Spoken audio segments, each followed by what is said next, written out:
Ion আবার অনেক noodles পছন্দ করে, তো সবসময় বাসায় নুডলস রাখতেই হয়।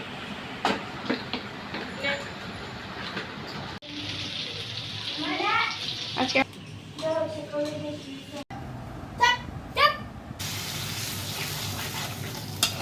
আসসালামু আলাইকুম এভরিওয়ান, সবাই কেমন আছেন? আলহামদুলিল্লাহ, আমরা তো ভালো আছি। তো বাসায় নুডলস শেষ হয়ে গিয়েছিল, তাই আয়নের জন্য আয়না পাপা নুডলস নিয়ে এসছে। আয়ন আবার অনেক নুডলস পছন্দ করে, তো সবসময় বাসায় নুডলস রাখতেই হয়।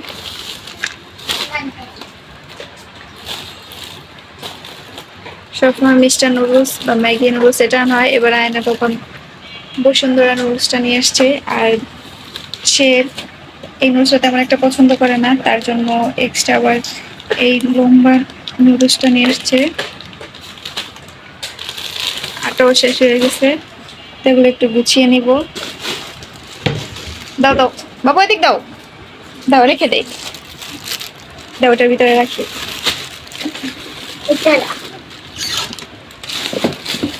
রাখো,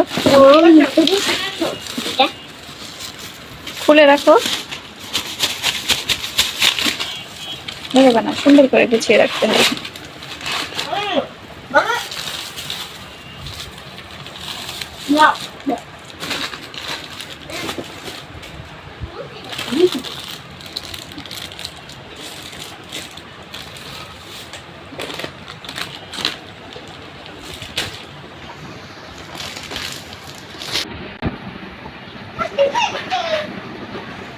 আর তারা দুই ভাই বোন তো খুব মজা আছে, সারাক্ষণ দুজনে শুধু খেলাধুলা, খাওয়া দাওয়ার তো কোনো নামই নাই।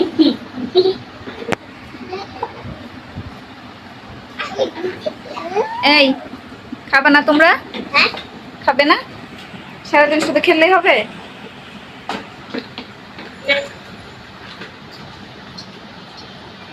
আয়ন খাও, আসো এদিকে আসো।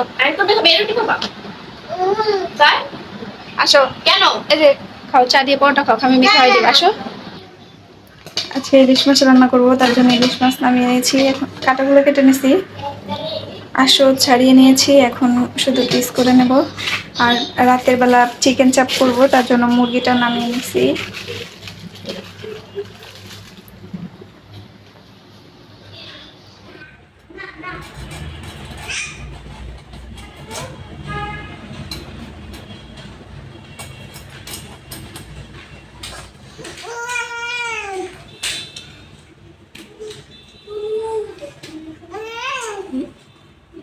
মাছটা ফ্রেশ আছে।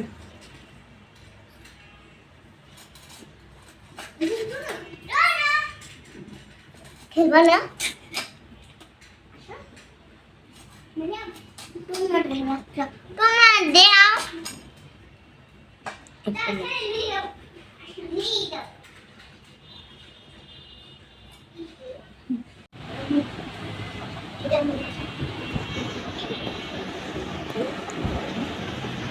কি করছো?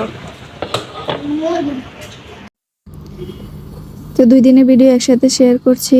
এটা ছিল আমার বোন যেদিন আসছিল, তার সেদিন দুপুরবেলার ভিডিও। তো আবার পেয়ারা মাখিয়েছিল,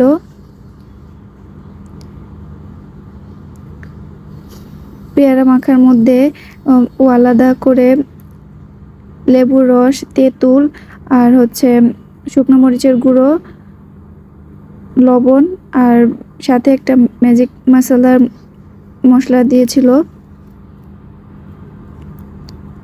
ম্যাজিক মশলা পুরাটা দেয়নি, অল্প একটু দিয়েছিল, আর টমেটো সসও দিয়েছিল।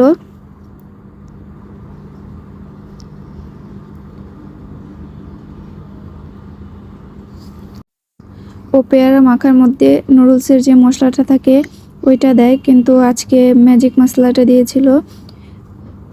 নুডলসের যে মশলাটা থাকে ওইটা দিলে নাকি একটু অন্যরকম টেস্ট লাগে, কিন্তু ম্যাজিক মশলাটা দেওয়ায় একটু অন্যরকম লাগলো।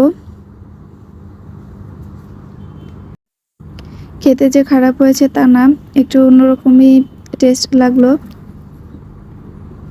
আসলে এক একজনের খাবারের টেস্ট এক এক রকম, কারো কাছে ভালো লাগে, আবার কারো কাছে ভালো নাও লাগতে পারে।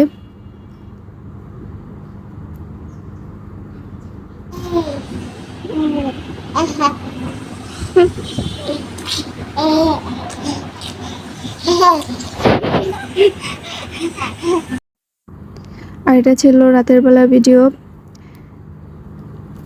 তো রাতের জন্য চিকেন চাপ আর রুটি বানিয়েছিলাম। তো আমার বোনকে জিজ্ঞেস করছিলাম কেমন হয়েছে, ও আবার মজা করে বলছে একটুও মজা হয়নি। আর এটা ছিল তার পরের দিনের ভিডিও। দুপুরবেলার জন্য খিচুড়ি, সাথে বাদাম ভর্তা, শুটকি ভর্তা, আর হচ্ছে ডিম ভুনা আর কালিজিরা ভর্তা বানিয়েছিলাম। শুটকি ভর্তাটা আমার বোনই বানিয়েছিল। এটা ছিল চাপা শুটকির ভর্তা। ও প্রথমে চাপা শুটকি আর হচ্ছে শুকনা মরিচ, সাথে পেঁয়াজ, রসুন এগুলোকে কাঁচাই আগে বেটে নিয়েছিল। তারপর বেটে সেই বাটা ভর্তাটাকে আবার তেলের মধ্যে বাগার দিয়ে নিয়েছিল। তেলের মধ্যে পেঁয়াজ কুচি দিয়ে তারপর পেঁয়াজটাকে একটু ভেজে তার মধ্যে শুটকি ভর্তাটা আর সাথে একটু শুকনো মরিচের গুঁড়ো আর একটু হলুদ গুঁড়ো দিয়ে এটাকে একটু ভুনার মতো করে নিয়েছিল।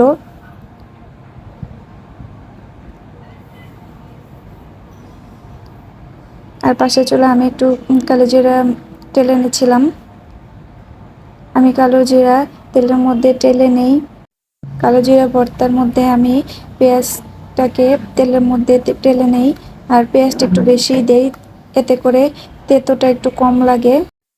তো আপনাদের সাথে ভর্তার ফাইনাল লুকটা শেয়ার করতে পারলাম না, ওই ভিডিওটা কীভাবে যেন ডিলিট হয়ে গিয়েছে। আর এটা হচ্ছে চাপা শুটকির ভর্তাটা। তো আজকের মতো এখানেই শেষ করছি। সবাই ভালো থাকবেন, সুস্থ থাকবেন। আল্লাহ হাফেজ।